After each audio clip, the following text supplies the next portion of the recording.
Quand on a pensé à notre mission, ce qui était important, c'était de s'assurer que tout le monde comprenne qu'on veut travailler avec des gens qui veulent décarboner la planète.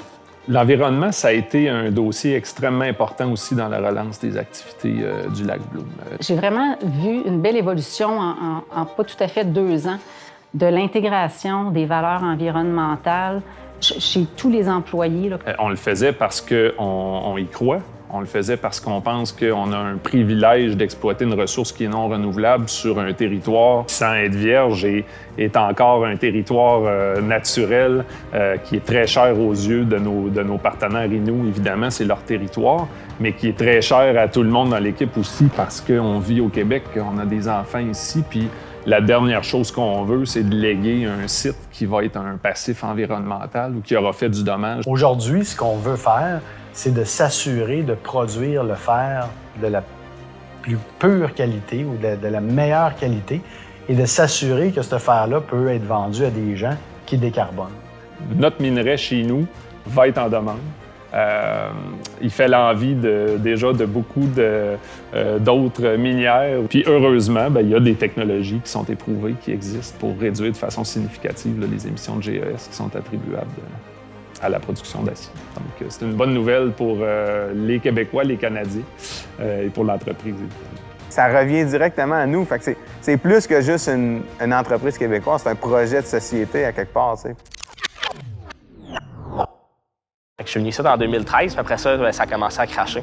Le prix du fer est passé comme de 200$ à 35$. On parle probablement d'environ 550 personnes qui avaient perdu leur emploi, dont ma femme, Geneviève, qui travaillait là dans le temps à la mine. Et puis, on a pu voir directement l'impact de tout le monde qui perd son emploi. Bien, on n'était pas gros. C'était pas une grosse gang. C'était une vie de famille, on était proches. C'est sûr que la journée qu'ils nous ont annoncé, c'est sûr que ça allait arrêter. Ça a pogné tout le monde. Ça, c'est sûr et certain. La dernière nuit,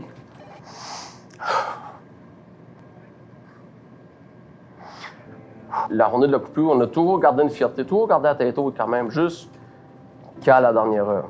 C'est pas de notre faute. On porte tout de suite la tête haute. Puis là, tu sais, tout le monde s'est séparé. Quand ils m'ont demandé si je voulais revenir jouer, on revient, mais comment est-ce qu'on fait? Puis au moment de repaiser sur le bouton de démarrage, il y avait un paquet de gens dans la salle de contrôle. Là, David a fait sortir tout le monde. Puis là, on a resté tous les deux. Puis là, mais tu sais, tout le monde, il y avait l'euphorie, il y avait le démarrage, plusieurs anciens sont revenus. Il y avait un échange. C'était trippant. Sur le départ, c'était trippant. Ce qui est quand même un peu émotif. Moi, je me rappelle, je braillais quand c'est arrivé. Bruno aussi. On a réussi à livrer un projet, une petite gang de Québécois qui a réussi à livrer ça ensemble puis à faire un des plus gros projets dans l'industrie minière en Amérique du Nord des 10 dernières années. Donc, c'est quand même assez magique ce qu'on a réussi à faire ensemble. C'est fascinant à quel point qu'il y a beaucoup de personnes qui ont répondu à l'appel, qui ont laissé des emplois où ce qui était, des emplois bien rémunérés pour prendre leur chance de redémarrer la mine de fer du lac Bloom. Les gens revenaient en nous disant « j'ai l'impression d'avoir laissé de quoi ici ». Je suis revenu justement parce que j'avais des attaches au projet. J'étais vraiment intéressé à venir leur démarrer avec l'équipe et de faire partie de ça au départ. Fait que c'était une belle opportunité et une fierté. Je suis vraiment chanceux d'avoir pu me joindre, je pense, dans les 5 premiers d'être arrivé chez MRQ. Comme je vous disais, en haut ici, il n'y avait rien. Là. C'est un projet que les gens étaient attachés parce que même si ça avait été racheté par des Américains, il y a toujours eu un petit noyau, une petite flamme spéciale à la mine de fer du lac Bloom. Puis les gens étaient fiers de travailler pour le projet. Ça avait été démarré par des Québécois. Puis je pense que c'est intéressant aussi de pouvoir montrer que ce projet-là peut fonctionner. C'est pas juste des gens de l'externe qui peuvent faire marcher des projets, mais qu'au Québec, on a une belle expertise. Quand les gens ont vu qu'on voulait bien faire les choses, puis qu'on le faisait avec cœur. Je pense que si on était débarqué, une équipe très hétérogène de gens d'affaires aguerris avec un gros passé de développement de projets miniers, peut-être que ça aurait été plus difficile. Je vous dirais que là, peut-être les gens nous ont donné notre chance. Mais on avait une autre mission aussi qu'on s'était donnée. On voulait être les meilleurs à travailler avec les Premières Nations.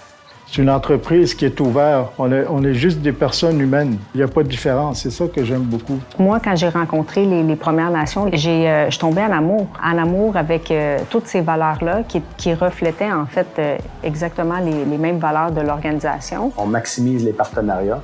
On a même créé un fonds d'investissement maintenant à même Minerais de Fer Québec pour pouvoir aider à créer de la richesse dans la communauté. Et on a ouvert un bureau à Ouachita-Main-Tenam. On a aussi embauché des gens de la communauté pour pouvoir travailler sur ces projets d'investissement.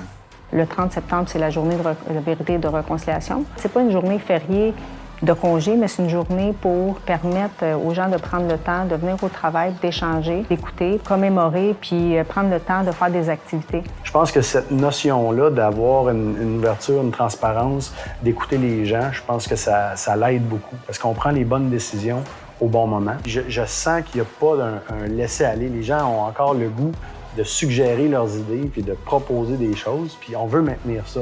Parce que c'est ce qui fait la différence. Cette approche qu'on a avec les employés, la bienveillance qu'on a avec ces employés, puis on veut créer, en fait, la confiance. Ça vient teinter comment on doit se comporter, quel genre de mindset qu'on doit avoir pour continuer. Fait que tu sais, c'est grandiose, ça. C'est plus grand que nous. Tu sais, mes enfants sont jeunes, puis je me dis, ben, je suis fier, tu sais, de ce qu'on fait ici. Pour les raisons qu'on le fait, finalement.